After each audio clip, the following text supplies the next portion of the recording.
Hi guys! Welcome back sa ating channel. And it's me, Lai. Ayan, matagal-tagal na din po akong hindi vlog dito po sa aking YouTube. At welcome back! So, andito po tayo ngayon sa loob ng aking greenhouse.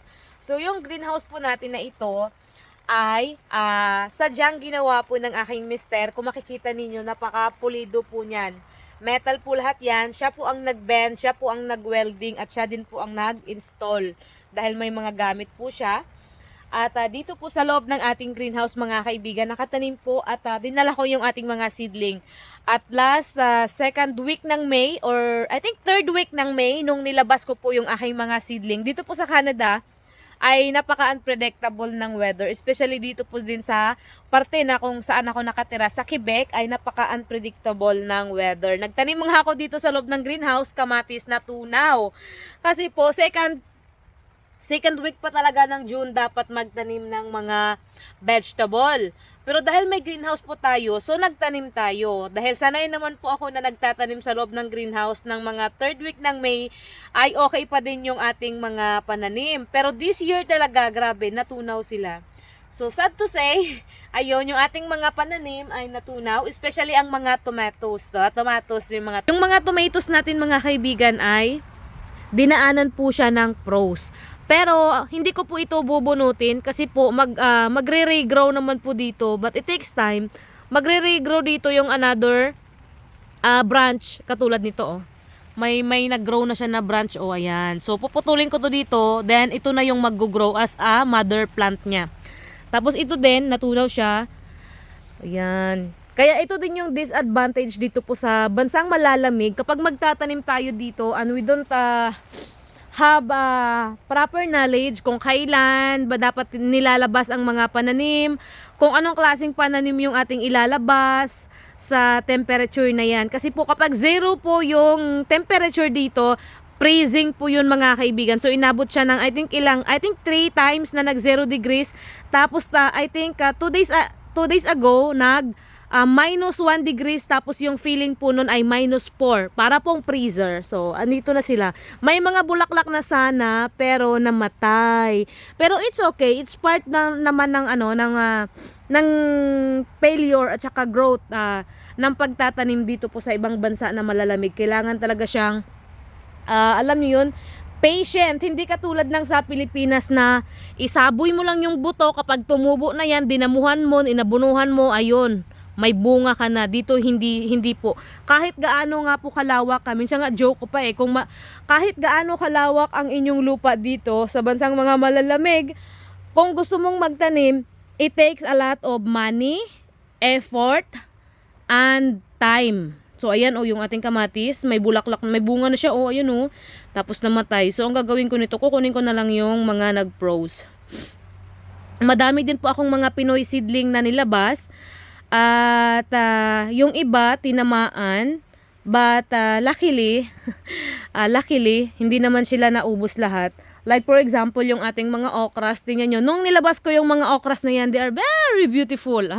Grabe ang niyan, ang gaganda ng dahon, lush, pero nung tinamaan sila ng -1, kahit nandito sila sa loob ng greenhouse ay namatay pa, nagkaroon sila ng frostborn dito. Kasi yung greenhouse ko po dito ay wala po itong heater. Dati may heater ito, pero pinatanggal ko sa asawa ko kasi hindi naman worth it na mag-greenhouse tapos mag-heater. Kasi the cost ng heating ay ang mahal. Kaya sabi ko, magtatanim lang ako ng season. Hindi ako magtatanim ng super advanced at mag-harvest ng mga gulay ko ng super late. Dahil may heater. Kasi nga po ang bayad lang sa heater ko, hindi bayad yung mga maha-harvest kong mga gulay dito sa loob. So dito nagtanim tayo, tingnan yung mga opo natin ay meron siyang mga tama. Matibay yung kamote, hindi siya tinamaan. At yung ating mga kalabasa, but thankful pa din ako kasi hindi naman siya naubos. Ayan siya na tinamaan yung mga dahon, pero yung mga ganto, kapag tinamaan lang sila na ganto, yung dahon-dahon lang, mag-grow pa naman yung mga dito, yung puno niya, kasi yung puno niya still intact naman, yung dahon lang ang tinamaan. Kapag ganito, pa yan siya, mari-revive. Pero kapag tinamaan talaga, natumba na yung puno ng inyong mga pananim, hindi na talaga ma-revive yun kasi natunaw na ang puno. O ito, o tatanggalin na lang siya ang natamaan, then you can still plant yung ano, yung mga puno na hindi tinamaan. Ayan o. O okay pa din sila. Tapos yung iba kong mga sili doon, tinamaan yung dulo, yung talbos, pero but still happy. Ayan yung mga kalamansi ko, tinamaan din pala siya. O buti na lang inusog ng mister ko ito. Kasi yung kalamansi na ito, mga kaibigan, medyo pricey talaga to. Dito sa amin, sa area namin, binili ko yung kalamansi na ito, although malaki na yung puno, hindi ko alam kung marketed yan. So, but I know, we will see. So, itong kalamansi na ito, mga kaibigan, ay $70 ang isa. Grabe, kaginto naman. Ayan, $70 ang isa. Ayan. Tsaka, hindi, kalamansi ba talaga to? Kasi parang ang gaganda at ang lalaki ng puno, ang kanilang mga dahon. Pero naamoy ko, amoy, hindi natin alam. At andito yung ating mga pananim na bulaklak. So ayan, ako na mismo ang gumawa ng pot na yan. Kasi gusto ko yung gawing center flower pot sa aking garden. So abangan natin yung magiging update sa ating garden. Super talaga maganda na. Tuntua ako sa mga bulaklak ko. At saka yung mga hanging plants, ayan, mga hanging na yan, ako na ang gumawa niyan. Pero yung mga pitonya na yan, I buy it. I bought it, ha? English yan. Ako na gumawa. Tsaka yung iba ko pang mga nakasabit doon, tinamaan din sila ng frost. Ibang-iba ang weather dito sa ibang bansa. Ito, ang ganda-ganda ito nung tinanim ko. Ganda talaga nito nung tinanim ko. Tingnan nyo naman to, mukha na silang sinabuyan ng asido. Ang tsaka, no? Ay, pero hindi naman ako devastated na super devastated kasi yung puno na yan, lalaki pa yan, mag-grow pa yan. Sanay na akong nakakita ng ganyan every year. Every planting season talaga nagtatanim or nagsisidling ako ng sobrang dami kasi I always keep mga spare plants. Pakita ko sa inyo yung mga sili ko dito. Dito tayo. Tingnan yung ampalaya ko dito, oh. Yung ampalaya, tingnan ninyo. Kung sa Pilipinas pa to, after transplant, mga 5 days, okay na, ito ay more than 1 week na, tingnan nyo. Mukha pa rin silang na ano. Diba? Oh, yung iba tinamaan, ayan oh, tinamaan. Pero pag ganito, ayan, hindi ko yan bubunutin kasi okay, mag-grow pa yan dito. Pero it takes time lang. So, hindi ko yan bubunutin. Iyaan ko yun dyan. May mga tumubong sunflower sa loob ng greenhouse. Tapos dito nagtanim tayo ng spinach or kangkong. Ayan, I have kangkong. Ito'y from the seeds na sa loob ng bahay galing. Tapos ito nagtanim tayo ng spinach na hybrid. Pakain natin sa manok yan. Hindi ko gusto ang mga spinach dito. Hindi ko trip kasi nga po may mga tumutubong wild spinach dito sa aking garden. So yun yung kinakain ko. Pero yung spinach na hybrid na nabibili, tinatanim ko yan at binibigay ko sa mga manok. At andito meron tayong saluyot. Tingnan nyo to. Antsaka! Grabe na to. Tingnan nyo ito, kapag tinamaan sila ng ganito, they will not grow anymore. Ay, nag-grow pa, okay pa. Pero tingnan nyo, namatay na oh, di ba? Di ba, napaka ano. Pero okay lang, ayan, dami nila oh, dami pa din. So, madami pa ako niyan. So, dito meron tayong mga pananim na sili at eggplant. Ito'y Pinoy eggplant. Tinamaan lang ng kaunti yung kanilang mga dahon. Pero hindi naman ako nag-worry kasi makaka-recover pa yan. Ganto. Makaka-recover yan. They are still okay. Tapos yung iba kong mga sili, ako na ang nag-grow nito. Ako na ang nag-ano nito. Hindi ko to binili. So, ayan siya. So, tinamaan din yung iba dito. But, it's still okay. Tapos, yung mga tinamaan, pinutol ko yung kanilang mga sanga. Ayan. They will give another sanga naman. So, andito. Ayan. So, andito, oh. Ang ganda.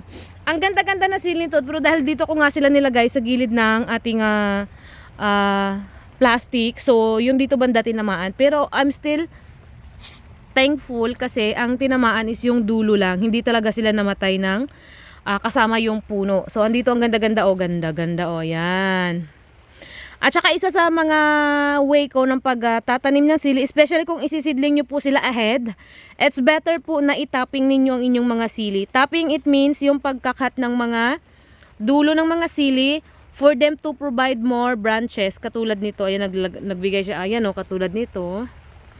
So Nagbigay siya dito. So, ang gagawin naman natin, itatapping natin to. Pero kahit hindi natin to itapping, maganda na siya. Ang ganda-ganda ng kanyang puno. Like this one. O, tinapping natin yan. They provide more branches. Pero meron din pong mga instances talaga na if you buy seedling ganito, hindi nyo na siya kailangan itapping. Especially kung may bunga na siya at yung timing ng inyong pagtatanim ay medyo late na or summer na talaga, hindi no need to tap na siya. Kung kung shorter na lang ang inyong summer season or yung time mo sa pagtanim nito, don't do the tapping. Tapping lang siya kung na-advance kayo magtanim. Kung you are the one doing the seedling sa Pilipinas, advisable ang mag-tap kasi nga po we don't have winter. Dito kasi sa Canada, may winter dito. Kaya kung itatapping mo siya, kung nasa loob pa ng bahay, much better. Pero kung itatanim mo na siya, then 3 months lang aantayin mo, don't tap kung bumili kayo ng mga seedling sa mga garden center. Hayaan nyo na yan, itanim nyo na sila. Don't make tapping-tapping kasi kailangan maka-harvest kayo before mag-winter. Ayan, ang ganda oh. Ang ganda. Tsaka ang taniman po dito ngayon sa amin, sa area namin, nilalabas talaga ang mga pananim talaga second week ng June. Super ganda. Ang ganda niya. Tuwan-tuwa naman ako dito. Ang ganda niya. So, gumanda lang ito sila nung nilabas ko na sila. Kasi, kapag nasa loob sila ng bahay, nag-aano lang sila, nagde-depend lang sila sa growing lights. They are still growing okay, but medyo, naninilaw. At they are not that healthy. Unlike kung totoong araw talaga yung nakukuha nila. Ayan, itatapping natin kasi tinamaan ng lamig. Ayan. Tapos kapag tinap natin yan, they will provide another branches dito po sa mga every may dahon dito. Ayan, pakita ko sa inyo. Ayan oh. Ayan, dito, every buko, tutubuan yan siya it's either tutubuan yan siya ng mga branch. Nakakatuwa palang maganto.